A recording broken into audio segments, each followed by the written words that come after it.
एक तरफ जहां भारत अपने डिफेंस को मजबूत बनाने में हाथ धोकर जुट चुका है, वहीं अब जापान भी डिफेंस के मामले में भारत की बढ़ चढ़कर मदद करने के लिए तैयार हो गया है। जापान जो टेक्नोलॉजी और डिफेंस कंपोनेंट भारत को ट्रांसफर कर रहा है, वह भारत के डिफेंस के लिए काफी ज्यादा यूजफुल है, क्योंकि जापान जो टेक्नोलॉजी भारत को ट्रांसफर कर रहा है, यह टेक्नोलॉजी इस समय चीन, रूस और अमेरिका के पास भी नहीं है। और दूसरी सबसे बड़ी बात यह है कि जापान अपने डिफेंस की टेक्नोलॉजी किसी भी देश को ट्रांसफर नहीं करता, लेकिन अब वह भारत को देने के लिए तैयार हो गया है, जो भारत के लिए काफी गर्व की बात है, क्योंकि हाल ही में एक खबर सामने निकल कर आई कि जापान भारत को युद्ध पोर्ट कम्युनिकेशन एंटीना के इक्विपमेंट सहित उसकी टेक्नोलॉजी भारत को ट्रांसफर करने के लिए तैयार हो गया है, जिसमें जापान भारत को नोरा 50 एंटीना में यूज होने वाले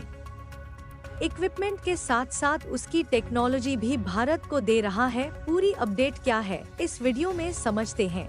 लेकिन आगे बढ़ने से पहले जापान भारत को वह इक्विपमेंट और टेक्नोलॉजी ट्रांसफर कर रहा है, जिसे जापान ने दूसरे देशों को नहीं किया है। उसके लिए वीडियो को एक लाइक करके चैनल को सब्सक्राइब जरूर कर लीजिए, क्योंकि यह आपके लिए 1 सेकंड का काम है, लेकिन इससे हमारी काफी बड़ी मदद होती है। देखिए, इस समय भारत अपने डिफेंस को मजबूत करने में हाथ धोकर जुट चुका है, और ऐसा हम इसलिए कह रहे हैं क्योंकि हाल ही में कुछ दिनों पहले खबर निकल कर आई थी कि भारत ने अग्नि 5 मिसाइल को सक्सेसफुली डेवलप कर लिया है, और भारत की DRDO ने इस समय 5वीं पीढ़ी के फाइटर जेट को भी बनाने की तैयारी को शुरू कर दिया है। और कमाल की बात यह है कि इसमें जापान जैसे डेवलप्ड देश भी भारत का साथ देने के लिए हाथ आगे बढ़ा रहे हैं। जहां हाल ही में खबर निकल कर आई कि जापान भारत को शिप्स में यूज होने वाले बैटलशिप कम्युनिकेशन एंटीना के इक्विपमेंट और उसकी टेक्नोलॉजी भारत को देने वाला है। आपको बता दें कि Japan Nora 50 communication antenna Bharat को देना चाहता है, जिसे यूनिकॉर्न नाम से भी जाना जाता है। आपको बता दें कि यह विशेष प्रकार का कम्युनिकेशन एंटीना है, जिसे दुनिया की सबसे एडवांस कम्युनिकेशन टेक्नोलॉजी माना जाता है। यूक्रेन पर रूस के हमले के बाद जापान यह समझ चुका था कि ताइवान पर चीनी कब्जा भी अब संभव है। इसके बाद से ही जापान को अपनी रक्षा क्षमताओं में इजाफा करने के लिए इस जरूरी समर्थन मिलता जा रहा है। जो डॉक्यूमेंट जापान ने शुक्रवार को रिलीज किया है, उसमें चीन को सीधे तौर पर खतरा करार नहीं दिया गया है, लेकिन यह कहा गया है कि चीन की स्थिति और उसकी सैन्य गतिविधियां गंभीर मसला है। ऐसे में बड़े स्तर पर रणनीतिक चुनौती पेश की जा रही है। जापान और अंतर्राष्ट्रीय समुदाय को यह तय करना होगा कि शांति कायम रहे। जापान के अधिकारियों की माने तो उनका मकसद अभी भी एक ऐसे जापान का निर्माण करना है, जिसके रिश्ते बातचीत के जरिए चीन के साथ बेहतर किए जा सके। हालांकि वैसे देखा जाए तो जापान और फिलीपींस के रिलेशंस ठीक-ठाक होने के कारण पिछले साल 2023 में जापान ने फिलीपींस को यह टेक्नोलॉजी ट्रांसफर किया था, लेकिन उसके बाद भारत दुनिया का दूसरा देश बनने जा रहा है जिसके पास जापान की यह advance radio web communication technology होगी। और भारत के लिए डिफेंस को मजबूत बनाना इस समय बेहद जरूरी हो चुका है, क्योंकि एक तरफ जहां भारत और चीन के रिलेशंस में तनाव चल रहा है, वही चीन मालदीव के साथ मिलकर वहां पर अपनी सेनाओं को और जासूसी जहाज को भेज रहा है। और इस समय मालदीव ने तुर्की के साथ मिलकर सर्विलांस और मिलिट्री ड्रोन को भी खरीद लिया है, जिसका यूज चीन भारत के खिलाफ कर सकता है। इसीलिए इंडियन नेवी के लिए यह टेक्नोलॉजी काफी यूजफुल साबित होने जा रही है, जिसका इस्तेमाल इंडियन नेवी अपनी शिप्स को हमलों से सुरक्षित रखने के लिए करेगी। सबसे अच्छी बात यह है कि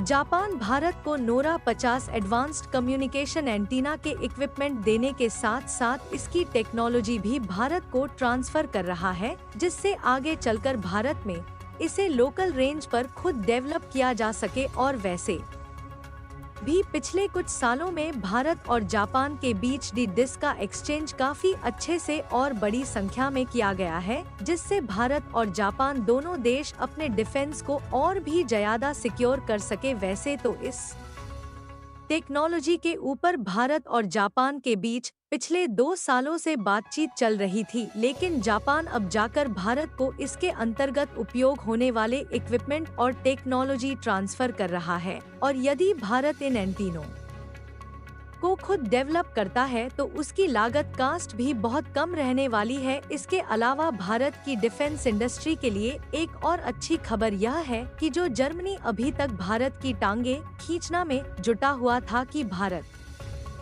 डिफेंस इंडस्ट्री में अपना दबदबा ना बना पाए, अब वही जर्मनी भारत को के एडब जो कि एडवांस मिसाइल लॉन्च व्हीकल है, उसकी टेक्नोलॉजी भारत को ऑफर कर रहा है। यह व्हीकल जो आप देख रहे हैं यह है AGM वेको 8x8 जो कि माउंटेड गन सिस्टम की तकनीक से लेस है। और अब अच्छी बात यह है कि जर्मनी इसी व्हीकल के डेवलपमेंट की टेक्नोलॉजी भारत को देने जा रहा है। यानी कि देखा जाए तो जो जर्मनी कुछ दिनों पहले टैंकों में इस्तेमाल होने वाले इंजन की सप्लाई बंद कर दिया था, अब वही जर्मनी भारत को एडवांस माउंटेड गन सिस्टम वाले व्हीकल के डेवलपमेंट की टेक्नोलॉजी भारत को देने जा रहा है। वैसे देखा जाए तो ऐसा बहुत ही कम बार हुआ है जब जर्मन कंपनी भारत को ऐसी टेक्नोलॉजी देने के लिए तैयार हो जाए। और इस व्हीकल की जो क्वालिटी है वह भारत की डिफेंस जरूरतों को पूरा करने के लिए काफी है, क्योंकि इसे इतनी मजबूती के साथ बनाया गया है कि इस व्हीकल को माइंस के ऊपर भी ले जा सकते हैं और इस पर उसका कोई भी इफेक्ट नहीं पड़ेगा। यानी कि पाकिस्तान ने बॉर्डर पर जो माइंस बिछा रखी है, हम चाहे तो उसके ऊपर भी इस एडवांस और भारी भरकम गन लॉन्चर वाले व्हीकल को ले जा सकते हैं। और इसे इस तरह से डिजाइन और डेवलप किया गया है कि जो इसमें क्रू मेंबर बैठे रहेंगे उन्हें एक खरोंच तक नहीं आएगी। इसकी जो फायरिंग सिस्टम कैपेबिलिटी है वह लगभग 54 किलोमीटर के करीब है, जबकि इस समय जो भारत के पास एडवांस टोर्ड आर्टिलरी गन सिस्टम है उसकी फायर रेंज केवल 48 किलोमीटर तक ही है। यानी कि जर्मनी के द्वारा यह टेक्नोलॉजी ट्रांसफर करने से भारत का डिफेंस पहले से और भी ज्यादा मजबूत हो जाएगा और इसे भारत में खुद डेवलप किया जाएगा। तो इसका सबसे बड़ा फायदा यह है कि जो इसकी मैन्युफैक्चरिंग कॉस्ट है वह भी कम लगने वाली है। बाकी आप लोग अपनी राय कमेंट में बताइए कि जर्मनी भारत को इस व्हीकल के डेवलपमेंट की टेक्नोलॉजी देगा या फिर इंजन की तरह इसको भी देने से मना कर देगा। और इस वीडियो को एक लाइक करके अपने मित्रों तक शेयर भी कर दीजिए ताकि उन्हें भी जानकारी मिल सके। इसी तरह और भी नॉलेजेबल वीडियो देखने के लिए चैनल को सब्सक्राइब करके बेल आइकन को ऑल पर जरूर सेलेक्ट करें। जय श्री राम।